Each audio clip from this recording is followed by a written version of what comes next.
ನಮಸ್ತೆ ಸರ್. ನಂದು first movie ಬಂದು ನಾನೆಂದು ನಿಮ್ಮವನೇ.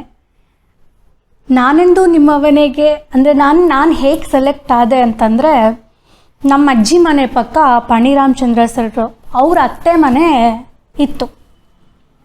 ಅಲ್ಲಿ ಅದೇ ಆ ಕ್ಯಾರೆಕ್ಟ್ರಿಗೆ ಹುಡುಗನ ಹುಡುಕ್ತಾಯಿದ್ರು. ತುಂಬ ಜನ ಹುಡುಗನ ಹುಡುಕಿದ್ದಾರೆ, ಯಾವುದೂ ಅವರಿಗೆ ಸೆಟ್ ಆಗಲಿಲ್ಲ.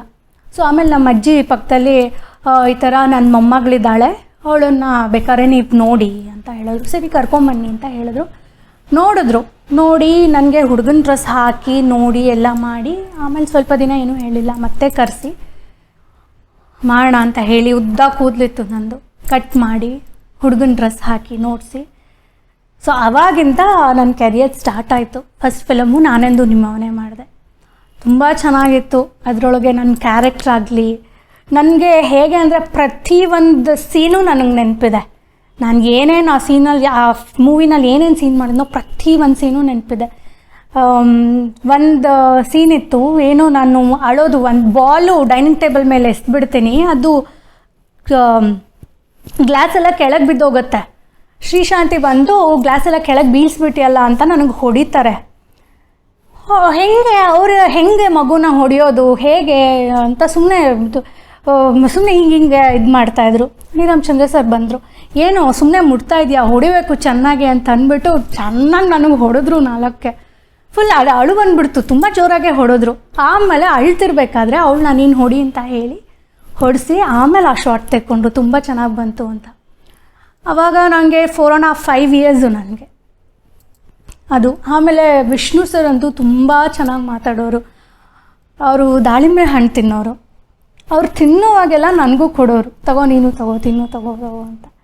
ಆಮೇಲೆ ಇನ್ನೊಂದು ಸೀನ್ ಅದರೊಳಗೆ ನನ್ನನ್ನು ಶ್ರೀಶಾಂತಿ ಏನು ಮಾಡ್ತಾರೆ, ಎಳ್ಕೊಂಡು ಹೋಗಿ ಮಳೆ ಬರ್ತಾಯಿದ್ರು ನನ್ನನ್ನು ಮನೆಯಿಂದ ಆಚೆ ತಳ್ಳಿಬಿಡ್ತಾರೆ. ಆ ಸೀನ್ ಅಂತೂ ತುಂಬ ಚೆನ್ನಾಗಿ ಬಂತು. ನನ್ನನ್ನು ಕರ್ಕೊಂಬರೋದು, ನನಗೆ ತಲೆ ಒರೆಸೋದು, ಮತ್ತು ಬೇರೆ ಬಟ್ಟೆ ಹಾಕಿ ಮಲಗಿಸೋದು, ಸಾಂಗು, ಇವೆಲ್ಲ ವಿಷ್ಣು ಸರ್ ನನಗೆ ಎಷ್ಟು ಆ್ಯಕ್ಟಿಂಗ್ ಹೇಳ್ಕೊಟ್ರು. ವಿಷ್ಣು ಸರ್ ಒಬ್ಬರೇ ಅಲ್ಲ, ವಿನಯ್ ಪ್ರಸಾದ್ ಅಮ್ಮ ತುಂಬ ಚೆನ್ನಾಗಿ ಆ್ಯಕ್ಟಿಂಗ್ ಹೇಳ್ಕೊಟ್ರು. ಪ್ರತಿಯೊಂದು ನೀನು ಹಿಂಗೆ ಮಾಡಬೇಕು ಅಂತ. ಆಮೇಲೆ ಡಬ್ಬಿಂಗ್ ಬರ್ತಿರ್ಲಿಲ್ಲ ನಂಗೆ. ಫಸ್ಟ್ ಫಿಲಮು ಏನು ಬರುತ್ತೆ ಏನೂ ಗೊತ್ತಿಲ್ಲ, ಡಬ್ಬಿಂಗ್ ಬರ್ತಿರ್ಲಿಲ್ಲ. ಡಬ್ಬಿಂಗ್ ಕರೆಸಿದ್ರು. ವಿನಯ್ ಪ್ರಸಾದ್ ಅಮ್ಮ ಅಂತೂ ಪಕ್ಕದಲ್ಲಿ ನಿಂತ್ಕೊಂಡು ಆ ನಂಬರ್ಗೆ ಯಾವ್ದು ನನ್ನ ಡೈಲಾಗ್ ಬರುತ್ತೋ ಆ ನಂಬರ್ಗೆ ಹಿಂಗೆ ಟಚ್ ಮಾಡೋರು. ಟಚ್ ಮಾಡಿದ್ರೆ ನನ್ನ ಡೈಲಾಗೆಲ್ಲ ಹೇಳ್ಕೊಂಡು ಹೋಗ್ತಾಯಿದ್ದೆ. ಸರಿ ಎಲ್ಲ ಆಯಿತು. ಡಬ್ಬಿಂಗ್ 2 ದಿನ ಇದೆ ಅಂತ ಅನ್ನುವಾಗ ನಾನು ಏನು ನೋಡಿದ್ನೋ ಏನೋ ಅದು ನೆನಪಿಲ್ಲ. ಹೋಗ್ಬಿಟ್ಟು ಪಾಣಿ ಸರ್ ಹತ್ರ, ನೀವೇನು ಎಲ್ರಿಗೂ ದುಡ್ಡು ಕೊಡ್ತಿದ್ದೀರಾ, ನನಗೆ ಯಾಕೆ ದುಡ್ಡು ಕೊಡೋದಿಲ್ಲ ಅಂತ ಕೇಳಿಬಿಟ್ಟಿದ್ದೆ ನಾನು. ಅಯ್ಯೋ ಅವ್ರು ಅವತ್ತು ಅರ್ಧಕ್ಕೆ ಡಬ್ಬಿಂಗ್ ಸ್ಟಾಪ್ ಮಾಡಿ ಬ್ರೇಕ್ ಕೊಟ್ಟು ಹಾಗೆ ಮನೆಗೆ ಹೊರಟೋಗಿದ್ರು. ಮತ್ತು ನೆಕ್ಸ್ಟ್ ಡೇಯಿಂದ ಮತ್ತೆ ಡಬ್ಬಿಂಗ್ ಸ್ಟಾರ್ಟ್ ಮಾಡಿದ್ರು. ಸೊ ಅದು ತುಂಬ ಚೆನ್ನಾಗಿ ನೆನಪಿದೆ. ಆಮೇಲೆ ನನ್ನ ಸೆಕೆಂಡ್ ಮೂವಿ ಬಂದು ವಿಷ್ಣು ಸರ್ದೇನೆ, ರಾಯರು ಬಂದರು ಮಾವನ ಮನೆಗೆ. ಅದಂತೂ ಇದು ನಾನೆಂದು ನಿಮ್ಮವನೇ ಆಗಿ ಒಂದು 15-20 ಡೇಸ್ ಆಗಿತ್ತು. ವಿಷ್ಣು ಸರೇ ಫೋನ್ ಮಾಡಿ ದ್ವಾರಕೀಶ್ ಸರ್ಗೆ ಹೇಳಿ, ಅವರೇ ಫೋನ್ ಮಾಡಿ ನನ್ನನ್ನು ಕರೆಸಿ, ಅಲ್ಲಿ ಬೇರೆಯವ್ರು ಯಾರೋ ಸರಿಗೆ ಮಾಡಲಿಲ್ಲ ಅಂತ ನನ್ನನ್ನು ಚಿಕ್ಕಮಗಳೂರಿಗೆ ಕರೆಸ್ಕೊಂಡ್ರು.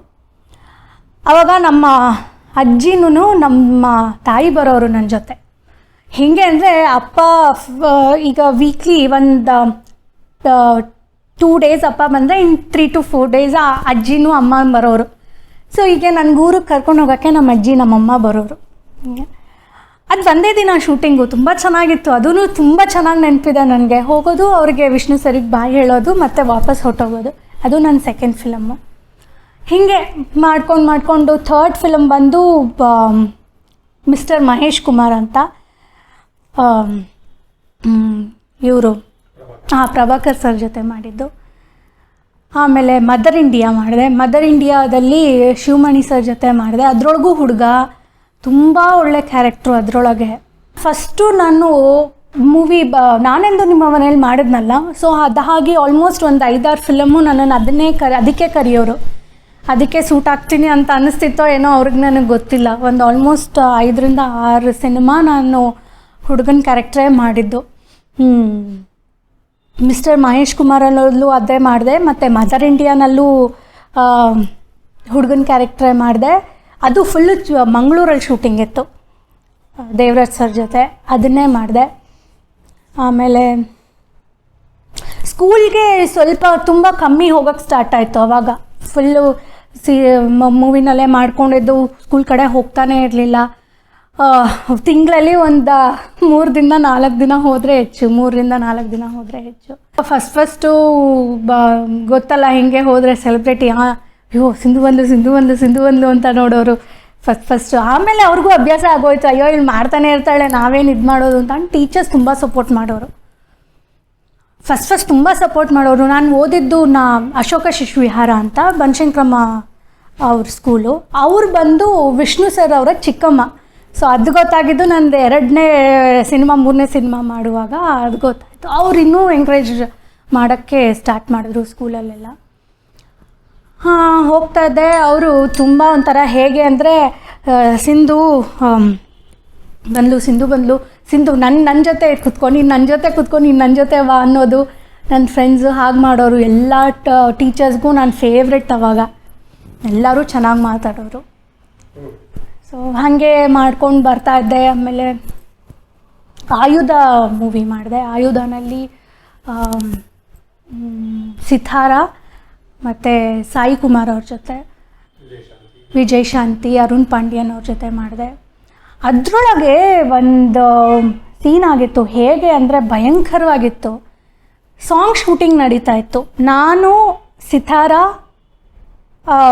ಅರುಣ್ ಪಾಂಡ್ಯನೆಲ್ಲ ಆನೆ ಮೇಲೆ ಕೂತ್ಕೊಂಡು ಬರಬೇಕಾಗಿತ್ತು. ಆನೆ ಮೇಲೆ ಕೂತಿದ್ದೀವಿ. ಆನೆ ಎದ್ದು ನಿಂತ್ಕೊಳ್ದ ತಕ್ಷಣ ಅದು ಹೀಗೆ ವಾಲತ್ತೆ ಅಲ್ವಾ, ನಿಂತ್ಕೊಂಡು ಹಿಂಗೆ ಅನ್ನುವಾಗ 4 ಜನ ಏನು ಕೂತಿದ್ವೋ 4 ಜನನೂ ಫುಲ್ ಬಿದ್ದುಬಿಟ್ವಿ. ನಾವು ಬಿದ್ದಿದ್ದು ಆ ಫೋರ್ಸ್ ಹೆಂಗಿತ್ತು ಅಂದರೆ ಕೆಳಗಡೆ ಅದೊಂಥರ ಬಯಲು ಅಂದರೆ ಮುಳ್ಳೆಲ್ಲ ಇತ್ತು, ಅದ್ರ ಮೇಲೆ ಬಿದ್ದುಬಿಟ್ವಿ ನಾವು. ಇವರೆಲ್ಲ ರೈಟ್ ಸೈಡ್ ಬಿದ್ದರು, ನಾನು ಲೆಫ್ಟ್ ಮುಳ್ಳೆಲ್ಲ ಏನಿದೆ ಅಲ್ಲಿ ಬಿದ್ದೆ. ನಾನು ಅದು ನಿಂತ್ಕೊಂಡಿದ್ದೆ, ಅವರೆಲ್ಲ ಆರಾಮಾಗಿ ರೋಡ್ ಕಡೆ ಬಿದ್ದರು, ಅವ್ರು ಎದ್ದು ಹೋದರು. ನಾನೊಬ್ಬಳೆ ಅಲ್ಲಿ ಬಿದ್ದಿದ್ದೀನಿ. ಆ ಕಡೆಯಿಂದ ನಾನು ಈ ಕಡೆಗೆ ಹೇಗೆ ಬರೋದು, ಫುಲ್ ನರ್ವಸ್ ಆಗೋಯ್ತು. ಆಮೇಲೆ ನಿಧಾನಕ್ಕೆ ಅಲ್ಲಿರೋರು ಆ ಕಡೆಯಿಂದ ಕರ್ಕೊಂಡು ಈ ಕಡೆಗೆ ಬಂದಿದ್ದು, ಅದಂತೂ ಮರೆಯೋಕ್ಕೆ ಸಾಧ್ಯನೇ ಇಲ್ಲ. ಆಮೇಲೆ ಟೈಮ್ ಬಾಂಬ್ ಅಂತ ಒಂದು ಮೂವಿ ಮಾಡಿದೆ. ಅದರೊಳಗೆ ದೇವರಾಜ್ ಸರ್ ಅವ್ರ ಮಗಳು, ಶ್ರುತಿ ದೇವರಾಜ್ ಸರ್ ಅವ್ರ ಮಗಳು, ಅದು ಕಿಡ್ನ್ಯಾಪ್ ಆಗಿರುತ್ತೆ. ನನಗೆ ಅದೇನು ಅಂದರೆ ಮಜಾ ಮೇಲೆ ತುಂಬ ಒಂದು ಆಲ್ಮೋಸ್ಟ್ ಎಷ್ಟೋ ಫೀಟ್ ಮೇಲಿಂದ ನಾನು ಬಿಸಾಕೋದು. ಫಸ್ಟ್ ಏನಂದ್ರು ಅಂದರೆ ಜೋಸೈಮನ್ ಅವರು, ನಿನ್ನನ್ನು ಬಿಸಾಕಲ್ಲ, ನಿನ್ನನ್ನು ಸುಮ್ಮನೆ ಹಿಂಗೆ ಅಂತೀವಿ, ಗೊಂಬೆನ ಮೇಲಿಂದ ಎದ್ದು ಬಿಸಾಕ್ತೀವಿ ಅಂತ. ನೆಟ್ಟೆಲ್ಲ ತರಿಸಿದ್ರು ಸೇಫ್ಟಿ ಇರಲಿ ಅಂತ. ವಿಷ್ಣು ಸರ್ ಇದ್ದರು, ಪ್ರಭಾಕರ್ ಸರ್ ಇದ್ದರು, ಎಲ್ಲರೂ ಅಲ್ಲೇ ಇದ್ದರು. ಸರಿ ಇವಳನ್ನ ಸುಮ್ಮನೆ ಮೇಲಕ್ಕೆ ಕರ್ಕೊಂಡು ಹೋಗ್ತೀವಿ, ಗೊಂಬೆನ ಬಿಸಾಕ್ತೀವಿ ಅಂತ ಹೇಳಿದ್ರು. ಹ್ಞೂ ಅಂತಂದರು. ಎಲ್ಲ ಆಯಿತು. ನಮ್ಮ ಅಪ್ಪ ಬಂದಿದ್ರು ಅವಾಗ, ನಮ್ಮಮ್ಮ ಬಂದಿರಲಿಲ್ಲ ಶೂಟಿಂಗ್ಗೆ. ಬಂದರೆ ಹಿಂಗೆ ನನ್ನನ್ನು ಬಿಸಾಕಲ್ಲ ಅಂತ ಹಿಂಗೆ ಅಂದು ಕೊನೆಗೆ ನನ್ನನ್ನೇ ಮೇಲಿಂದ ಬಿಸಾಕ್ಬಿಟ್ರು. ಮೈ ಗಾಡ್, ಇವತ್ತಿಗೂ ನೆನಪಿದೆ. ಏನು ವಿಷ್ಣು ಸರು, ಪ್ರಭಾಕರ್ ಸರ್ ಎಲ್ಲ ಜೋಸೈಮನ್ ಅವ್ರಿಗೆ ಬೈದಿದ್ದು, ಏನ್ರಿ ಮಗುನ ಮೇಲಿಂದ ಎಲ್ಲ ಬಿಸಾಕಿದ್ದೀರಾ ಅಂತ. ಅದೊಂದು ಎಕ್ಸ್ಪೀರಿಯನ್ಸು ಮರೆಯೋಕ್ಕಾಗದೆ. ಏನಾಗಿಲ್ಲ, ಫುಲ್ ಶೂಟಿಂಗೇ ಮಾಡಲಿಲ್ಲ, ಫುಲ್ ಹತ್ಕೊಂಡು ಕೂತ್ಕೊಂಡ್ಬಿಟ್ಟೆ. ನಾನು ಬರೋದೇ ಇಲ್ಲ, ಮಾಡೋದೇ ಇಲ್ಲ ಅಂತ. ಅಷ್ಟು ಮೇಲಿಂದ ಬಿಸಾಕಿದ್ದು. ನೆಟ್ ಹಿಡ್ಕೊಂಡಿದ್ರು ತುಂಬ ಜನ, ನೆಟ್ಟಲ್ಲಿ ಬಿದ್ದೆ. ಅದು ಚಿಕ್ಕವಳವಾಗಿನ ಮೇ ಬಿ ಒಂದು 6 ಇಯರ್ಸ್ ಇರ್ಬೋದು, 5 to 6 years, 7 years ಇರ್ಬೋದು. ಅಷ್ಟು ಚಿಕ್ಕವಳು ಮೇಲಿಂದ ಎದ್ದು ಬಿಸಾಕಿದ್ರೆ ಏನಾಗುತ್ತೆ, ನಾನು ಶೂಟಿಂಗೇ ಮಾಡಲ್ಲ ಅಂತ ಕೂತ್ಕೊಂಬಿಟ್ಟೆ. ಆಮೇಲೆಲ್ಲ ಸಮಾಧಾನ ಮಾಡಿ ನೆಕ್ಸ್ಟ್ ಡೇಗೆ ಶೂಟಿಂಗು ಮಾಡಿದೆ. ಆಯುಧ ಮಾಡ್ತಾ ಇದ್ದೆ. ಆಯುಧ ಮಾಡಬೇಕಾದ್ರೆ ರಾಜ ಅಂತ ಒಂದು ಮೂವಿ ಮಾಡಿದೆ ಸುರೇಶ್ ಕುಮಾರ್ ಸರ್ದು. ಆ ರಾಜ ಮಾಡ್ಬೇಕಾದ್ರೆ ಹೇಗೆ ಅಂದರೆ ಬೆಳಗ್ಗೆ ರಾಜ ಶೂಟಿಂಗ್ ಮೂವಿ ಮಾಡ್ತಿದ್ದೆ. ಸಾಯಂಕಾಲ ರಾತ್ರಿ ನೈಟ್ ಶೂಟಿಂಗು ಆಯುಧ ಮಾಡಿದೆ. ಆಯುಧ ಮಾಡ್ತಾ ನೆಕ್ಸ್ಟ್ ಡೇ ಅಂದರೆ ಮಧ್ಯರಾತ್ರಿನಲ್ಲಿ ಮಾರ್ತಾಂಡ ಫಿಲಮ್ ಮಾಡ್ತಿದ್ದೆ. ರಾಜ ಶೂಟಿಂಗ್ ಅಂತೂ ತುಂಬ ಚೆನ್ನಾಗಿತ್ತು. ಎಕ್ಸ್ಪೀರಿಯನ್ಸ್ ಹೇಳಬೇಕಂದ್ರೆ ಶಿವಣ್ಣ ಅಂತೂ ತುಂಬ ಚೆನ್ನಾಗಿ ನೋಡ್ಕೊಳ್ತಾ ಇದ್ರು. ತುಂಬ ಅವ್ರ ಹತ್ರ ಕಲಿಯೋದು ತುಂಬ ಇದೆ. ಹಿಂಗೆ ಮಾಡಬೇಕು ಆ್ಯಕ್ಟಿಂಗು. ಒಂದು ದಿವಸ ಅಂತೂ ಸಂಜಯ್ ಗಾಂಧಿ ಹಾಸ್ಪಿಟ್ಲಲ್ಲಿ ಶೂಟಿಂಗ್ ಇತ್ತು. ಬೆಳಗ್ಗೆ ನೈಟ್ ಶೂಟ್ ಮುಗಿಸ್ಕೊಂಡು ಬಂದಿದ್ದೆ ಆಯುಧ. ಅರ್ಜೆಂಟು ಹಿಂಗೋ ಮೇಕಪ್ ಮಾಡಿಕೊಂಡು ಒಂದು ಫ್ರಾಕ್ ಹಾಕ್ಕೊಂಡು ಹೋದರೆ ಏನು ಹೇರ್ ಸ್ಟೈಲೇ ಮಾಡ್ಕೊಂಡಿರಲಿಲ್ಲ, ಹಿಂಗೆ ಕೂದಲು ಬಿಟ್ಕೊಂಡಿದ್ದೆ. ಬಿಟ್ಕೊಂಡಿದ್ದೆ, ಏನು ಹಿಂಗೆ ಇದೆಯಾ ಬಚ್ಚನಿಗೆ ಕೊಡು ನಾನೇ ನಿಂಗೆ ತಲೆ ಬರೆಸ್ತೀನಿ ಅಂತ ಹೇಳಿಬಿಟ್ಟು ಅವರೇ ಒಂದು ಇಲ್ಲೊಂದು ಸೈಡ್ಗೆ ಎಲ್ಲ ತೆಗೆದು ಇಲ್ಲೊಂದು ಜುಟ್ಟು ಹಾಕಿದ್ರು. ಎಷ್ಟು ಕ್ಯೂಟಾಗಿತ್ತೋ, ಎಷ್ಟು ಕ್ಯೂಟಾಗಿ ಕಾಣ್ತಿದ್ನೋ ಅವಾಗ ನಾನು. ಶಿವಣ್ಣ ಸರ್ ಬಾ ನಾನೇ ಬರ್ಸ್ತೀನಿ ಬಾ ನಿನಗೆ ಅಂತ ಅಂದ್ಬಿಟ್ಟು ಅಲ್ಲೇ ಕ್ಯಾಮ್ರಾ ಮುಂದೆನೇ ಹೀಗೆ ಬಾಚಿ ಅವರೇ ಒಂದು ಜುಟ್ಟು ಹಾಕಿದ್ರು ನನಗೆ. ಅದು ಒಂದು ಒಳ್ಳೆ ಎಕ್ಸ್ಪೀರಿಯನ್ಸು. ಮಾರ್ತಾಂಡ ಮಾಡಿದೆ ಪ್ರಭಾಕರ್ ಸರ್ ಜೊತೆ. ಅವರು ಪ್ರಭಾಕರ್ ಸರ್ ಅಂತೂ ನನ್ನನ್ನು ಮಗಳೇ ಮಗಳೇ ಮಗಳೇ ಅಂತಲೇ ಕರೆಯೋರು. ಅವ್ರ ಮನೆಗೆಲ್ಲ ಹೋಗ್ತಾ ಇದ್ದೆ. ಅವ್ರ ಮನೆಯಲ್ಲಿ ಈ ಗಸಗಸೆ ಹಣ್ಣು ಅಂತ ಬರೋದು, ಅದರದ್ದು ಮರ ಇತ್ತು. ಕಿತ್ಕೊಂಡು ತಿಂತಿದ್ದೆ. ಅವ್ರ ಮನೆ ಫುಲ್ ಓಡಾಡಿ ಮಗಳೇ ಬಾ ಒಳಗೆ ಬಾ ಮಗಳೇ ಒಳಗೆ ಬಾ, ಅವ್ರ ರೂಮ್ಗೆಲ್ಲ ಕರ್ಕೊಂಡು ಹೋಗಿ ಮಾತಾಡ್ಸೋರು, ಅವ್ರ ಮನೆಯೆಲ್ಲ ತೋರಿಸೋರು. ಅವಾಗ ಶೂಟಿಂಗ್ ಅವ್ರ ಮನೆ ಒಳಗೆ ಸ್ವಲ್ಪ ಆಗ್ತಿತ್ತು ಅದು. ಆಮೇಲೆ ಕಲಾವಿದ ಮೂವಿ ಮಾಡಿದೆ. ಕಲಾವಿದನಲ್ಲಿ ರವಿ ಸರ್ ಅವರ ಅಣ್ಣನ ಮಗಳು ಕ್ಯಾರೆಕ್ಟ್ರು, ಅದು ತುಂಬ ಚೆನ್ನಾಗಿತ್ತು. ಕಲಾವಿದ ಮಾಡಿದೆ. ಪುಟ್ನಂಜ ಮಾಡಿದೆ. ಪುಟ್ನಂಜ ಅಂತೂ ಕಳಸದಲ್ಲಿ ಶೂಟಿಂಗ್ ಇದ್ದಿದ್ದು 1 or 2 ಡೇಸ್ ಅಷ್ಟೇ. ಆ 2 ಡೇಸಲ್ಲಿ 2 ಡೇಸ್ ಅಷ್ಟೇ ಶೂಟಿಂಗ್ ಮಾಡಿದ್ದು. ಇನ್ನು ಮಿಕ್ಕಿದ್ದು ಆಲ್ಮೋಸ್ಟ್ 1 ತಿಂಗಳಿದ್ನೇನೋ ಬರೀ ಆಟ ಆಡಿರೋದಲ್ಲಿ, ಬರೀ ತಿನ್ನೋದು ಆಟ ಆಡೋದು, ತಿನ್ನೋದು ಆಟ ಆಡೋದು. ಶೂಟಿಂಗ್ ಮುಗೀತಾ ಹೋಗಬೇಕು ಅಂದರೆ ಹೋಗಿ ಬೆಂಗಳೂರಿಗೆ ಹೋಗಿ ನೀನೇನು ಮಾಡ್ತೀಯ, ಇಲ್ಲೇ ಇರು, ಎಂಜಾಯ್ ಮಾಡು, ಮಜಾ ಮಾಡು ಅನ್ನೋದು ರವಿ ಸರು. ಸೊ ಆಲ್ಮೋಸ್ಟ್ ಶೂಟಿಂಗ್ ಇಲ್ಲದೆ ಹೋದ್ರೂ ಅಲ್ಲೇ ಆಟ ಆಡಿಕೊಂಡು ಮಜಾ ಮಾಡ್ಕೊಂಡು ಇರ್ತಾಯಿದ್ದೆ ಕಲ್ಸದಲ್ಲಿ, ಸಾಂಗ್ ಶೂಟಿಂಗಲ್ಲೆಲ್ಲ. ಪುಟ್ಮಲ್ಲಿ ಅಂತ ಒಂದು ಮೂವಿ ಮಾಡಿದೆ, ಅದು ಮಾಲಾಶ್ರೀ ಜೊತೆ. ಸೊ ಒಂದಾಗೋಣ ಬಾ ಮಾಡಿದೆ. ಸೊ ಒಂದಾಗೋಣ ಬಾ ಮಾಡೋ ಟೈಮ್ಗೆ ಅಷ್ಟೊತ್ತಿಗೆ ಹೈಸ್ಕೂಲಿಗೆ ಬಂದೆ ನಾನು. ಸೊ ಆ ಟೈಮಲ್ಲಿ ನಾನು ಮೂವೀಸೆಲ್ಲ ಸ್ವಲ್ಪ ಕಡಿಮೆ ಮಾಡಿದೆ. ಹೇಗೆ ಅಂದರೆ ಸ್ಕೂಲಿಗೆ ಹೋಗೋಕ್ಕಾಗ್ತಾ ಇರಲಿಲ್ಲ ಜಾಸ್ತಿ. ಒಂದಾಗೋಣ ಬಾ ಮಾಡೋಕ್ಕೆ ಮುಂಚೆನೇ ಸ್ವಲ್ಪ ಕಡಿಮೆ ಆಗಿತ್ತು. ಅದಾದಮೇಲೆ ಫುಲ್ ಕಡಿಮೆ ಆಯಿತು. ಏನು ಅಂತಂದರೆ ಆಯಿತು ಇನ್ನು ಒಂದು ಸ್ವಲ್ಪ ದಿನ ಬ್ರೇಕ್ ತೊಗೊಳ್ಳೋಣ, ಸ್ಕೂಲಿಗೆ ಹೋಗೋಣ ಅಂತ ಅಂದ್ಬಿಟ್ಟು ಬ್ರೇಕ್ ತೊಗೊಂಡು ಒಂದಾಗೋಣ ಬಾ ಅವಾಗ ಲಾಸ್ಟು ಮಾಡಿದ್ದು. ಅದರೊಳಗೆ ರವಿ ಸರ್ ತಂಗಿಯಾಗಿ ಮಾಡಿದ್ದೆ. ಸೊ ಆ ಬ್ರೇಕ್ ಆದಮೇಲೆ ನೆಕ್ಸ್ಟ್ ನಾನು ಸ್ಟಾರ್ಟ್ ಮಾಡಿದ್ದು ಸೀರಿಯಲ್ಸು ಸ್ಟಾರ್ಟ್ ಮಾಡಿದೆ.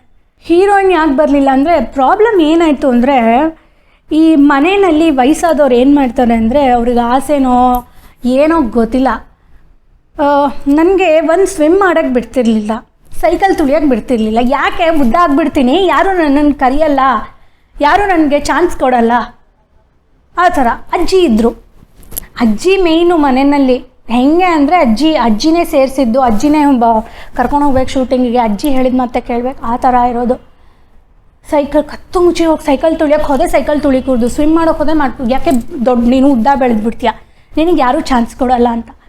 ಸೊ ಆವಾಗ ಆಗಿದ್ದು ಎಡವಟ್ ಹೇಗೆ ಅಂದರೆ, ಯಾವ ಚಾನ್ಸ್ ಸಿಕ್ಕಿದ್ರೂ ಒಂದೇ ಒಂದು ಮೈನಸ್ ಪಾಯಿಂಟು, ಹೈಟ್ ಇಲ್ಲ. ಏನು ಹೀರೋಯಿನ್ಗೆ ಹೈಟ್ ಇರಬೇಕು ಚೆನ್ನಾಗೆ, ಸಣ್ಣ ಇದೆಯಾ ಎಲ್ಲ ಇದೆಯಾ ನೋಡೋಕ್ಕೆ ಚೆನ್ನಾಗಿದೆಯಾ, ಹೈಟ್ ಇಲ್ಲ. ಒಂದು 5-6 ಫಿಲಮ್ ಹಾಗೆ ರಿಜೆಕ್ಟ್ ಆಯಿತು. ಅದಾದಮೇಲೆ ನಾನು ಟ್ರೈ ಮಾಡೋದು ಬಿಟ್ಬಿಟ್ಟೆ. ಅಜ್ಜಿನೇ ಮೇಯ್ನ್. ಅಜ್ಜಿ ಆದ ತಕ್ಷಣ ಅಪ್ಪ, ಅಪ್ಪ ಹೇಗೆ ಅಂದರೆ ಸೇಮು ಇದೆ. ಬೇಡ ಯಾವುದು ನೀನು ಹೈಟ್ ಬೆಳೆದ್ಬಿಟ್ರೆ ಯಾವುದು ಆಫರ್ ಬರಲ್ಲ, ಈಗ ಚಿಕ್ಕವಳು ಕ್ಯಾರೆಕ್ಟರ್ ಮಾಡ್ತಾ ಇದೆಯಾ, ಈಗಲೇ ಇದೇ ಚೆನ್ನಾಗಿದೆ ಅಂತ ಅಜ್ಜಿ ಹೇಳಿ ಅಪ್ಪನೂ ಹ್ಞೂ ಹೌದು ಅಂತ ಹೇಳಿಬಿಟ್ಟು ಮಾಡಿದ್ರಲ್ಲ. ಸೊ ಹಾಗಾಗಿ ತಮಿಳ್ ಒಂದು ಮೂವಿಗೆ ಫೋಟೋಸ್ ಎಲ್ಲ ಕೊಟ್ಟಿದ್ದೆ. ಆವಾಗ ಆಡಿಷನ್ಗೂ ಹೋಗಿದ್ದೆ, ಎಲ್ಲ ಸೆಟ್ ಆಗಿತ್ತು. ಚೆನ್ನಾಗಿದ್ದೀರಾ, ತುಂಬ ಸಣ್ಣ ಇದ್ದೀರಾ, ಎಲ್ಲ ಓಕೆ, ನೀವು ಹೈಟ್ ಒಂದಿಲ್ಲ ಅಂತ ಓಪನ್ನಾಗೇ ಹೇಳೋರು. ಸೊ ಅವಾಗ ನಾನು ಮನೆಗೆ ಬಂದು ಹೇಳ್ತಿದ್ದೆ, ನೋಡಿ ನೀವೇನು ಮಾಡಿದ್ರಿ, ಹೈಟ್ ಇಲ್ಲ ಹೈಟಾಗಿ ಹೋಗ್ಬಿಡ್ತೀಯ ಅಂತ ಹೇಳ್ತಾ ಇದ್ರಿ, ಇವಾಗ ನೋಡಿ ಚಾನ್ಸಸ್ ಸಿಗ್ತಿಲ್ಲ ಅಂತ. ಆಲ್ಮೋಸ್ಟ್ ಒಂದು 5-6 ಮೂವೀಸ್ ಹಂಗೆ ಬಂತು. ಸೊ ಅದಾದಮೇಲೆ ನೆಕ್ಸ್ಟು ಸೀರಿಯಲ್ ಹೋಗಿ ಸೀರಿಯಲ್ ಮಾಡಿಕೊಂಡು, ನನಗೆ ಆ್ಯಕ್ಚುಲಿ ಸೀರಿಯಲ್ ಮಾಡೇ ಇರಲಿಲ್ಲ. ನಾನು ಬರೀ ಮೂವೀಸ್ ಮಾಡಿರೋದ್ರಿಂದ ನಂಗೆ ಸೀರಿಯಲ್ ಏನೂ ಗೊತ್ತೇ ಇರಲಿಲ್ಲ. ಮೂವೀಸ್ ಜಾಸ್ತಿ ಮಾಡಿರೋದ್ರಿಂದ ಸೀರಿಯಲ್ ಹೇಗೆ ಫಸ್ಟು ರಂಗೋಲಿ ಅಂತ ಒಂದು ಸೀರಿಯಲ್ ಮಾಡಿದೆ. ರಂಗೋಲಿ ಮಾಂಗಲ್ಯ ಅಂತ ಉದಯ ಟಿ ವಿಲಿ ಬರೋದು, ಆ ಸೀರಿಯಲ್ ಫಸ್ಟು ಮಾಡ್ತಿದ್ದೆ. ಅದರೊಳಗೆ ಕಷ್ಟ ಆಗೋದು, ನನಗೆ ಗೊತ್ತಿಲ್ಲ. ಏನು ಫಸ್ಟು ತುಂಬ ದೊಡ್ಡ ಡೈಲಾಗ್ ಇರ್ತಿತ್ತು. ಈ ಸಿನಿಮಾದಲ್ಲಾದರೆ ಒಟ್ಟೊಟ್ಟಿಗೆ ಅಷ್ಟು ಫುಲ್ ಲೆಂತಿ ಡೈಲಾಗ್ ಕೊಡೋದು ಆ ಥರ ಎಲ್ಲ ಏನೂ ಮಾಡ್ತಿರ್ಲಿಲ್ಲ. ಸ್ವಲ್ಪ ಸ್ವಲ್ಪ ಕಷ್ಟ ಆಗೋದು. ಸೊ ಹಾಗೆ ಮಾಡಿಕೊಂಡು ಬರ್ತಿದ್ದೆ. ಅದರೊಳಗೆ ಸ್ವಲ್ಪ ಏನಿಗೆ ಬೆಳಗ್ಗೆಯಿಂದ 9 ಗಂಟೆವರೆಗೂ ಶೂಟಿಂಗು. ಅಲ್ಲಿ 6 o'clockಗೆಲ್ಲ ಮುಗ್ದೋಗೋದು ಮೂವಿ ಅಲ್ಲ, ಇದಾದರೆ 9 ಗಂಟೆವರೆಗೂ ಶೂಟಿಂಗ್ ಮಾಡಬೇಕಿತ್ತು. ಒಂದೊಂದ್ಸಲಿ ನೈಟ್ ಎಫೆಕ್ಟ್ ಇದ್ದರೆ 12-1 ಗಂಟೆ ಆಗೋಗ್ಬಿಡೋದು. ಸೊ ಮಾಂಗಲ್ಯ ಅದಾದ ತಕ್ಷಣ ಹಾಗೆ ಮಾಂಗಲ್ಯ ಜೊತೆ ರಂಗೋಲಿ ಮಾಡಿಕೊಂಡು ರಂಗೋಲಿ ಮಾಡಿದೆ. ರಂಗೋಲಿನಲ್ಲಿ ಆರತಿ ಅನ್ನೋ ಕ್ಯಾರೆಕ್ಟ್ರು ಮಾಡಿದೆ. ಹಾಗೆ ಫುಲ್ ಸೀರಿಯಲ್ಸೇ ಮಾಡ್ಕೊಂಡು ಬಂದೆ. ಆ್ಯಕ್ಚುಲಿ ಹಾಗೆ ಖಂಡಿತ ಹೇಳೋಕ್ಕಾಗಲ್ಲ. ಸೀರಿಯಲ್ಲು ನೋಡ್ತಾರೆ, ಮೂವೀಸು ನೋಡ್ತಾರೆ. ಅವಾಗ ಒಂಥರ ಚೈಲ್ಡ್ ಆರ್ಟಿಸ್ಟು ಅವಾಗ ಒಂಥರ ನನ್ನನ್ನು ಗುರುತಿಸೋರು. ಸೀರಿಯಲಿಗೆ ಬಂದಮೇಲೆ ಹಾಂ ನೀವು ಆರತಿ ಅಲ್ವಾ, ಹಾಂ ನೀವು ಭವಾನಿ ಅಲ್ವಾ, ಅವಾಗ ಒಂಥರ ಗುರುತಿಸೋರು. ಈಗ ಹೇಗಾಗಿತ್ತು ಅಂದರೆ ರಂಗೋಲಿ ಸೀರಿಯಲೆಲ್ಲ ಮಾಡುವಾಗ ಎಲ್ಲನ ಹೊರಗಡೆ ಹೋಗಿ ನಿಂತ್ಕೊಂಡಿದ್ರೆ, ನಾನು ಆ ಕಡೆ ತಿರ್ಕೊಂಡಿದ್ರೆ ನಾನು ಮಾತಾಡ್ತಿದ್ರೆ ಅದ್ರ ಹತ್ರ ಹಿಂದೆಯಿಂದ ನನ್ನ ವಾಯ್ಸ್ ನೋಡಿ ಕಂಡುಹಿಡಿಯೋರು. ನೀವು ಆರತಿ ಅಲ್ವಾ ಅಂತ ಹೆಂಗೆ ಗೊತ್ತಾಯ್ತು ಅಂದರೆ ನಂಗೆ ನಿಮ್ಮ ವಾಯ್ಸ್ ನೋಡಿ ಗೊತ್ತಾಯಿತು ಅಂತ ಹೇಳೋರು. ಅಲ್ಲಿ ಇಲ್ಲಿ ಅಂತ ಹೇಳೋಂಗೆ ಇಲ್ಲ. ಅವಾಗ ನೋಡಿದೆ ಹಾಂ ನೀವು ಚೈಲ್ಡ್ ಆರ್ಟಿಸ್ಟ್ ಮಾಡ್ತಿದ್ರಿ ಅಲ್ವಾ ಅಂತ ಅವಾಗ ಒಂಥರ ಗುರುತಿಸೋರು. ಸೀರಿಯಲ್ಸ್ ಮಾಡ್ತಿರ್ಬೇಕಾದ್ರೆ ನೀವು ಇದು ಮಾಡ್ತೀರಾ ಸೀರಿಯಲ್ಸ್ ಮಾಡ್ತೀರಾ ಅಲ್ವಾ, ತುಂಬ ಚೆನ್ನಾಗಿ ಮಾಡ್ತೀರಾ ಅಂತ ಅವಾಗ ಒಂಥರ ಇದು ಮಾಡಿ ಹೇಳೋಕ್ಕೆ ಆಗಲ್ಲ. ಅದು ಸಪ್ರೇಟ್ ಇದು ಸಪ್ರೇಟು ಅವಾಗ ಒಂಥರ ಅಂತ. ಎರಡರೊಳಗೂ ತುಂಬ ಚೆನ್ನಾಗಿ ಫೇಮಸ್ ಆಗಿದ್ದೆ. ಆ್ಯಕ್ಚುಲಿ ನನಗೊಂದು 16-17 ಇಯರ್ಸ್ ಇದ್ದಾಗ 10th ಮುಗಿಸಿದ್ದೆ. ಯಾವಾಗ ನನಗೆ ಆಫೀಸ್ ಬರೋಕ್ಕೆ ಸ್ಟಾರ್ಟ್ ಆಗಿ ರಿಜೆಕ್ಟ್ ಆಯಿತೋ ಆವಾಗ ಒಂದು 2 years ತುಂಬ ಅನ್ನಿಸ್ತು. ನಡೀತು, ತುಂಬ ಫೈಟಿಂಗ್ ಮಾಡಿದೆ. ಅಲ್ಲ ಆವಾಗ ಅಷ್ಟೊಂದು ಮಾತಾಡಬೇಕು, ಜಗಳಾಡಬೇಕು ಅಷ್ಟೊಂದು ನಾಲೆಡ್ಜ್ ಇರಲಿಲ್ಲ. ಅವ್ರು ಹೇಳ್ದಂಗೆ ಕೇಳಬೇಕು, ಮನೇಲಿ ಅವ್ರು ಹೇಳ್ದಂಗೆ ಇದು ಮಾಡಬೇಕು ಅಂತಿದ್ದೆ. ತುಂಬ ಅನ್ನಿಸ್ತು, ತುಂಬ ಬೇಜಾರಾಗ್ತಿತ್ತು. ಬಟ್ ಅದು ಲೇಟ್ರ್ ಆನ್ ಯಾವಾಗ ನಾನು ಸೀರಿಯಲ್ ಸ್ಟಾರ್ಟ್ ಮಾಡಿದ್ನಲ್ಲ ಆವಾಗ ತುಂಬ ತಲೆಗೆ ಬಂದುಬಿಡ್ತು. ನಾನು ಆವಾಗಲೇ 4 years ಬ್ಯಾಕು ನಾನು ಹೀರೋಯಿನ್ ಆಗಿದ್ದರೆ ಚೆನ್ನಾಗಿರ್ತಿತ್ತು ಅಂತ ಖಂಡಿತ ಈಗಲೂ ಹೇಳ್ತಿರ್ತೀನಿ. ಆವಾಗ ನನಗೆ ಹಿಂಗೆ ಮಾಡೋಕ್ಕೆ ನನಗೆ ಸೈಕಲ್ ತುಳಿಯೋಕ್ಕೆ ಬಿಡಲಿಲ್ಲ. ಎರಡೇ ನಾನು ಆಪ್ಷನ್ ಇಟ್ಟು, ಸೈಕಲ್ ತುಳಿಯೋಕ್ಕೆ ಬಿಡಲಿಲ್ಲ, ನಂಗೆ ಸ್ವಿಮ್ ಮಾಡೋಕ್ಕೆ ಬಿಡಲಿಲ್ಲ. ಇವತ್ತು ನಾನು ಹಿಂಗಿದ್ದೀನಿ. ಇಲ್ಲ ಅಂದಿದ್ದೆ ನಾನು ಇಷ್ಟೊತ್ತಿಗೆ ಹೀರೋಯಿನ್ ಆಗ್ತಿದ್ದೆ. ಅದು ಒಂದೇ ಮೇನು, ಹೈಟ್ ಇಲ್ಲ. ಹೈಟ್ ಇಲ್ಲದೆ ಇರೋದ್ರಿಂದ ನಾನು ಹೀರೋಯಿನ್ ಆಗಲಿ. ಸಿನಿಮಾ ಇಂಡಸ್ಟ್ರಿ ಟೋಟಲಾಗಿ ನಾನು ಮರ್ತೋಗಿದೆ ಸಿನಿಮಾ ಇಂಡಸ್ಟ್ರಿ. ಅದೆಲ್ಲ ಆದಮೇಲೆ ಮೂವೀಸ್ ಆಗಿ ಸೀರಿಯಲ್ಸ್ ಎಲ್ಲ ಸ್ಟಾರ್ಟ್ ಮಾಡಿದ್ಮೇಲೆ ಸೀರಿಯಲ್ಸ್ ಮಾಡ್ತಿದ್ದೆ. ಮಧ್ಯೆ ಒಂದೊಂದು ಮೂವೀಸ್ ಮಾಡ್ತಾಯಿದ್ದೆ. 2013 ಒಂದು ಮಾಡಿದ್ದೆ, ದೇಸಿ ಅಂತ ಒಂದು ಮಾಡಿದ್ದೆ. ಸೊ ತೆಲುಗು ಸೀರಿಯಲ್ಸ್ 1-2-3 ಮಾಡಿದ್ದೆ. ಅದೆಲ್ಲ ಆದಮೇಲೆ 2017 ಮದುವೆ ಆಯಿತು. ಮನೇಲೇನು ಫೋರ್ಸ್ಡೀಸ್ ಏನಿಲ್ಲ. ಸೊ ಆರಾಮಾಗಿ ಹೆಂಗೋ ಸೀರಿಯಲ್ಸ್ ಮಾಡ್ತಿದ್ಯಾ, ಅದು ಮಾಡ್ತಿದ್ಯಾ, ಇದು ಮಾಡ್ತಿದ್ಯಾ ಹಾಗೆ ಇದ್ನಲ್ವಾ. ಸೊ ಅದ್ರ ಬಗ್ಗೆ ಏನೂ ಗಮನ ಕೊಡಲಿಲ್ಲ. ಮತ್ತು 2017 ಮದುವೆ ಆಯಿತು. ಸೊ ಹಾಗೆ ಮನೆಯಲ್ಲಿ ಇದೀನಿ ಸದ್ಯಕ್ಕೆ. ಈಗ ಲಾಸ್ಟ್ ಕೋವಿಡ್ ಸ್ಟಾರ್ಟ್ ಆಗೋಕ್ಕೆ ಮುಂಚೆ, ಲೈಕ್ ಲಾಕ್ಡೌನ್ ಆಗೋಕ್ಕೆ ಮುಂಚೆ ಒಂದು ಮೂವಿ ಮಾಡಿದೆ, ಗುಬ್ಬಿ ಮರಿ ಅಂತ. ನಮ್ಮ ಮಧು ಅಂತ ಅವರು ಫಸ್ಟು ಮೂವಿ ಅವ್ರದ್ದು.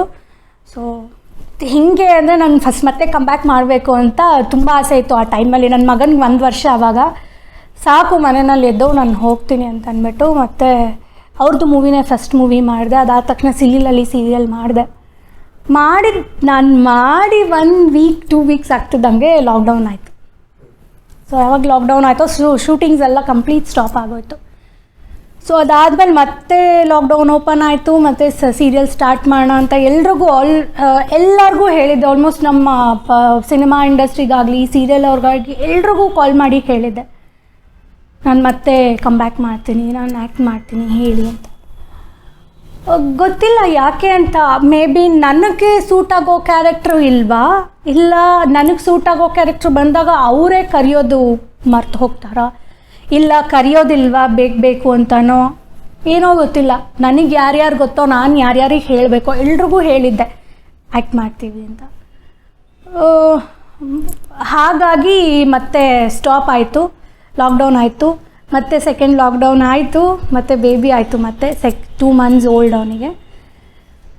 ಮತ್ತು ಬರ್ತೀನಿ, ಆ್ಯಕ್ಟ್ ಮಾಡ್ತೀನಿ ಇನ್ನೊಂದು ಸ್ವಲ್ಪ ದಿನ ಆದಮೇಲೆ ಅಂದ್ಕೊಂಡಿದ್ದೀನಿ.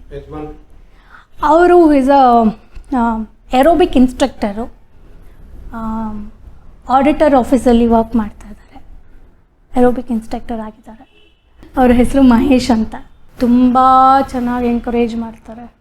ಅದು ಹೇಳೋದಲ್ಲ, ಈ ಲಾಕ್ಡೌನ್ ಮುಂಚೆ ಒಂದು ಮೂವಿ ಮಾಡಿದೆ, ಸೀರಿಯಲ್ ಮಾಡಿದೆ ಅಂತ, ಅವರೇ ಆ ಮೂವಿಗೆ ಕರ್ಕೊಂಡು ಹೋಗಿ ನನ್ನ ಬೆಳಗ್ಗೆಯಿಂದ ಸಾಯಂಕಾಲದವರೆಗೂ ನನ್ನ ಜೊತೆ ಇದ್ದು ಮತ್ತೆ ನಾನು ವಾಪಸ್ ಕರ್ಕೊಂಬಂದು ಸೀರಿಯಲಲ್ಲಿ ಮಾಡೋಕ್ಕೆ ಹೋದಾಗಂತೂ ಅವನೇ ಫುಲ್ ಮಗನೆಲ್ಲ ಅವರೇ ನೋಡ್ಕೊತಾಯಿದ್ರು.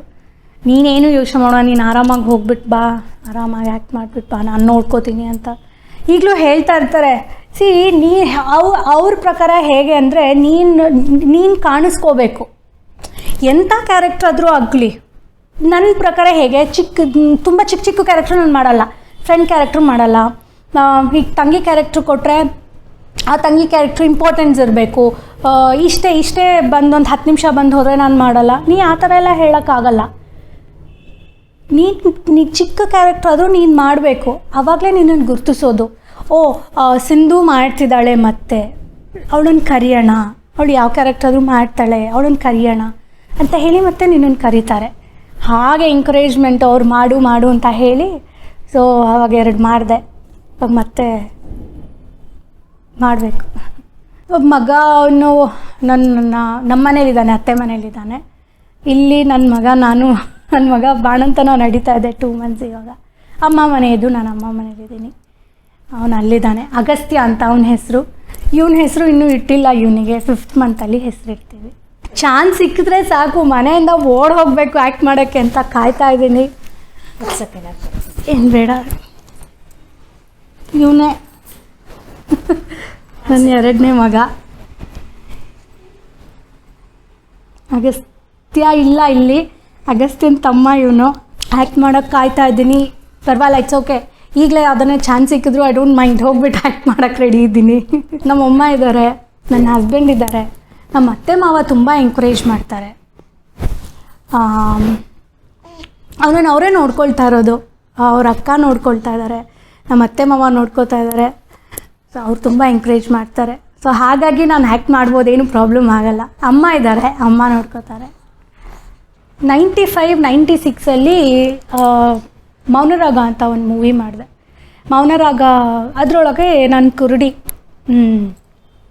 ಅಂಬರೀಷ್ ಅವ್ರ ಜೊತೆ ಕುರುಡಿ ಕ್ಯಾರೆಕ್ಟ್ರ್ ಮಾಡಿದೆ, ಅವ್ರ ಮಗಳಾಗಿ ಮಾಡಿದೆ. ಆ ಮೂವಿಗೆ ನನಗೆ 95-96 ಸ್ಟೇಟ್ ಅವಾರ್ಡ್ ಬಂತು. JH ಪಟೇಲ್ ಅವ್ರು CM ಆಗಿದ್ದರು. ಆಗ ಏನಿತ್ತು, ಆಗ ಸ್ಟೇಟ್ ಅವಾರ್ಡ್ ಬಂದರೆ landline phone and 3000 rupees cash, ಒಂದು ಬೆಳ್ಳಿ ಪದಕ, ಅದು ಆ್ಯಂಡ್ ಸೈಟ್ ಕೊಡ್ತೀವಿ, G ಕ್ಯಾಟಗರಿಯಿಂದ ಗೌರ್ಮೆಂಟ್ ಸೈಟ್ ಕೊಡ್ತೀವಿ ಅಂತಿತ್ತು. ಸೊ ಅದು ಹೇಗೆ ಅಂದರೆ 18 years ಆದಮೇಲೆ ಸೈಟ್ ಅಲಾಟ್ ಆಗೋದು ನಮಗೆ ಅಂತ ಇತ್ತು. 18 years ಆಯಿತು. ಕುಮಾರಸ್ವಾಮಿ ಸರು CM ಆಗಿ ಬಂದರು. ಆವಾಗ ಹೋಗಿ ಅವ್ರನ್ನ ಅಪ್ರೋಚ್ ಮಾಡಿದೆ. ಈ ಥರ ನನಗೆ JH ಪಟೇಲ್ ಸರ್ ಇದ್ದಾಗ ಈ ಥರ ಬಂದಿತ್ತು, ಈ ಥರ ಸೈಟ್ ಕೊಡಬೇಕು ಅಂತಂದರೆ. ಅವ್ರ ಮೂವೀಸ್ ತುಂಬ ಮಾಡಿದೆ. ನಾನು ಸೂರ್ಯವಂಶ ಮಾಡಿದ್ದೆ, ಮಾಡಿದೆ. ಸೊ ನನ್ನ ಫಿಲಮಲ್ಲೆಲ್ಲ ಮಾಡಿದ್ಯಾ ನೀನು ಅಂತ ಹೇಳಿ ಮಾತಾಡಿಸಿ ಅವ್ರು ಆವಾಗ ಈ ಸೈಟ್ ಅಲಾಟ್ ಮಾಡಿಕೊಟ್ಟಿದ್ದು. ಇವಾಗ ಇದೆ ನಾನೇನು ಕುತ್ಕೊಂಡು ಮಾತಾಡ್ತಿದ್ದೀನೋ, ಇದು ನನ್ನ ಮೂವಿಗೆ, ನಾನು ಮಾಡಿದ ಮೂವಿಗೆ ಸ್ಟೇಟ್ ಅವಾರ್ಡ್ ಬಂದು ಆ ಸೈಟಲ್ಲಿ ನಾನು ಮನೆ ಕಟ್ಕೊಂಡು ಇವಾಗಿದ್ದೀನಿ. ಅಪ್ಪ ಅಮ್ಮ ಇದ್ದಾರೆ. ಫ್ಲ್ಯಾಟ್ ಕಟ್ಟಿದ್ದೀವಿ. ಫ್ಲ್ಯಾಟಲ್ಲಿ ಮೇಲೆ ಅಪ್ಪ ಅಮ್ಮಂಗೆ ಒಂದು ಮನೆ ಮಾಡಿಕೊಟ್ಟಿದ್ದೀನಿ. ತುಂಬ ಖುಷಿ ಆಗತ್ತೆ. ಎಲ್ಲೋ ಒಂದು ಕಡೆ ನಾನು ಹೀರೋಯಿನ್ ಆಗಲಿಲ್ಲ, ಏನೂ ಸಾಧಿಸಲಿಲ್ಲ ಅಂತ ಅಂದ್ಕೊಳ್ಳೋದಕ್ಕಿಂತ ಹೀರೋಯಿನಾಗಿ ಏನೂ ಸಾಧಿಸಲಿಲ್ಲ ಅಂತ ಅಂದ್ಕೋಬೇಕು. ಅದು ಬಿಟ್ಟರೆ ನಾನು ಚೈಲ್ಡ್ ಆರ್ಟಿಸ್ಟಾಗಿ ಆ್ಯಕ್ಟ್ ಮಾಡಿ ಆವಾಗಲೇ ಸ್ಟೇಟ್ ಅವಾರ್ಡ್ ತೊಗೊಂಡು ಸೈಟು ಮಾಡಿಕೊಂಡು ನನಗೆ ಸೈಟ್ ಆಗಿದ್ದ ಟೈಮಲ್ಲೇ B ಜಯಮ್ಮ ಇದ್ರಲ್ಲ, ಅವರು ಹೋದರು ಕುಮಾರಸ್ವಾಮಿ ಸರ್ ಹತ್ರ ಈ ಥರ ಸೈಟ್ಗೆ ಅಂತ. ಅವ್ರಿಗೂ ಆಯಿತು, ಅವ್ರಿಗೂ ಮೇ ಬಿ 40-60 ಏನೋ ಅವ್ರಿಗೂ ಆಯಿತು. ಅದಾಗಿ ನಾನೇ ಹೇಳಿದೆ ಆನಂದ್ಗೆ, ಈ ಥರ ನಂಗೆ ಸೈಟ್ ಆಯ್ತಪ್ಪ, ನೋಡು ನೀನೇ ಹೋಗಿ ಅಪ್ರೋಚ್ ಮಾಡು, ಒಂದ್ಸಲಿ ಆದರೂ ಆಗ್ಬೋದು ಅಂತ ಅವನಿಗೂ ಹೇಳಿದೆ, ವಿನಾಯಕ್ ಜೋಶಿಗೂ ಹೇಳಿದೆ. ಸೊ ಆನಂದ್ ಹೋಗಿದ್ದ, 1-2-3 ಸಲ CM ಸರ್ನ ಮೀಟ್ ಮಾಡಿದ್ದ. ಸೊ ಅದು ಏನಾಗುತ್ತೆ ಅಂದರೆ ತುಂಬ ಓಡಾಡಿ ಮಾಡಿಸ್ಕೋಬೇಕು ಸೈಟ್ನ. ಮೇ ಬಿ ಅಲ್ಲೆಲ್ಲೋ ಅವ್ರು ಬ್ಯುಸಿ ಇದ್ರೇನೋ ಏನಾಯ್ತೋ ಏನೋ ಗೊತ್ತಿಲ್ಲ, ಆನಂದ್ ಅವ್ರಿಗೆ ಯಾರಿಗೂ ಆಗಲಿಲ್ಲ. ನಾನು ತುಂಬ ಓಡಾಡಿ ಇದ್ರ ಮೇಲೆ ಹೆಂಗೆ ಅಂದರೆ ನನಗೆ ಓಡಾಡಲೇಬೇಕು ಅಂತ ತುಂಬ ಹೋಗಿ ಓಡಾಡಿದ್ದಕ್ಕೆ ನನಗಾಯಿತು. ಆನಂದ್ಗೆ ಮತ್ತು ವಿನಾಯಕ್ ಜೋಶಿಗೆ ಇನ್ನೊಂದು 2-3 ಜನ ಎಲ್ರಿಗೂ ಹೇಳಿದ್ದೆ ನಾನು ಸ್ಟೇಟ್ ಅವಾರ್ಡ್, ನನ್ನ ಜೊತೆ ಸ್ಟೇಟ್ ಅವಾರ್ಡ್ ಬಂದವ್ರಿಗೆಲ್ಲ, ಅವ್ರಿಗೆ ಯಾರಿಗೂ ಆಗಲಿಲ್ಲ. ಹೈಟ್ ಇದ್ದು ಹೀರೋಯಿನ್ ಆಗಿದ್ದಿದ್ರೆ ಈ ಥರ ನಂದು ಜಿ ಕ್ಯಾಟಗರಿಲಿ ಸೈಟು ಆ ಥರ ಎಲ್ಲ ಖಂಡಿತ ಬರ್ತಿರ್ಲಿಲ್ಲ. ಮೇ ಬಿ ಆವಾಗ ಬೇರೆ ಬೇರೆ ಭಾಷೆಯಲ್ಲೆಲ್ಲ ಆ್ಯಕ್ಟ್ ಮಾಡಿ ಆಗ ನಾನೇ ನಾನೇ ಏನೋ ಸೈಟ್ ತೊಗೊಳ್ತೀನೋ ಆ ಥರ ಏನೋ ಆಗಿರಬಹುದೇನೋ. ಬಟ್ ಈ ಥರ ಒಂದು ಆಪರ್ಚುನಿಟಿ ಸಿಗ್ತಾ ಇರಲಿಲ್ಲ ನನಗೆ. ಆ್ಯಕ್ಚುಲಿ ಒಂದು ವಿಧದಲ್ಲಿ ಒಳ್ಳೇದಾಯಿತು ಅಂತ ಅನಿಸುತ್ತೆ. ಹಾಂ, ಹೈಟ್ ಇಲ್ಲದೆ ಇರೋದಲ್ಲ, ಹೈಟ್ ಇಲ್ಲದೆ ಇರೋದು ಒಳ್ಳೇದಾಯಿತು ಅಂತ ಹೇಳಲ್ಲ, ಯಾವತ್ತಿಗೂ ಹೇಳಲ್ಲ. ಅದು ಏನೋ ಮೇ ಬಿ ಅದಾಗಲಿಲ್ಲ, ಈ ರೀತಿನಲ್ಲಿ ನನಗೆ ಒಳ್ಳೇದಾಯಿತು, ಈ ರೀತಿನಲ್ಲಿ ಸೈಟ್ ಸಿಕ್ತು ಅಂತ ಹೇಳ್ತೀನಿ ಅಷ್ಟೇ. ಹೀರೋಯಿನ್ ಆಗದಿರ ಇದು ಬಂತಲ್ಲ, ಇದು ಮಾಡ್ಕೊಂಡಲ್ಲ ಅಂತ, ಅದು ಒಳ್ಳೇದಾಯ್ತು ಅಂತ ಹೇಳ್ತೀನಿ. ಸೊ ನನಗಂತೂ ಆಯಿತು ಕುಮಾರಸ್ವಾಮಿ ಲೇಔಟಲ್ಲಿ. ನನ್ನ ಕೊನೆ ಉಸಿರಿರೋವರೆಗೂ ಕುಮಾರಸ್ವಾಮಿ ಅಂತ ಅವ್ರ ಹೆಸರು ಬರಿಬೇಕು ಅಂತ ನಾನು ಕುಮಾರಸ್ವಾಮಿ ಲೇಔಟಲ್ಲೇ ನನ್ನ ಸೈಟು ತೊಗೊಂಡಿದ್ದು. ಸೊ ಏನು ಹೇಳಕ್ಕೆ ಬಂದೆ ಅಂದರೆ, ಹೀರೋಯಿನ್ ಆಗಲಿಲ್ಲ, ನಾನು ಹೀರೋಯಿನ್ ಆಗಿ ಮಾಡಲಿಲ್ಲ, ಅದು ಸಾಧಿಸ್ಲಿಲ್ಲ, ಇದು ಮಾಡಲಿಲ್ಲ ಅನ್ನೋದಕ್ಕಿಂತ ಚೈಲ್ಡ್ ಆರ್ಟಿಸ್ಟ್ ಆದೆ, ಮಾಡ್ಕೊಂಡು ಬಂದೆ, ಸ್ಟೇಟ್ ಅವಾರ್ಡ್ ತೊಗೊಂಡೆ, ಸೈಟ್ ಬಂತು, ಆ ಸೈಟಲ್ಲಿ ಮನೆ ಕಟ್ಸಿದ್ದೀನಿ,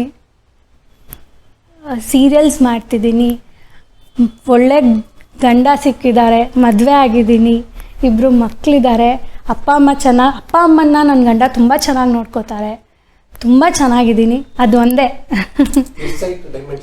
40-60 ಜಾಯಿಂಟ್ ವೆಂಚರಲ್ಲಿ ಅಪಾರ್ಟ್ಮೆಂಟ್ ಕಟ್ಟಿರೋದು. ನಮ್ಮ ಮಾವನೇ ಇನ್ನೊಬ್ಬರು JD ನಮ್ಮ ಅಮ್ಮ ಇದ್ದಾರಲ್ಲ ಅವ್ರ ತಮ್ಮನೇ. ಸೊ ನಾನು ಅವರು ಸೇರಿ ಇದು ಕಟ್ಟಿರೋದು. ಸೊ 4 ಅವ್ರಿಗೆ ಬಂತು, 4 ನಮಗೆ. ಸೊ ಅದರೊಳಗೆ 4 ನಾನು ಇಟ್ಕೊಂಡಿದ್ದೀನಿ, 4 ನಮ್ಮ ಮಾವಾಗ ಹೋಯ್ತು. ಅಮ್ಮ ಅವರು ಒಂದರೊಳಗಿದ್ದಾರೆ, ಇನ್ನು 2 ಸೇಲ್ ಮಾಡಿಬಿಟ್ಟೆ, ಇನ್ನು 2 ನಾನು ಇಟ್ಕೊಂಡಿದ್ದೀನಿ. ಅದರೊಳಗೆ ಒಂದು ಅಮ್ಮ ಇದ್ದಾರೆ, ಇನ್ನೊಂದು ರೆಂಟಿಗೆ ಕೊಟ್ಟಿದ್ದೀನಿ.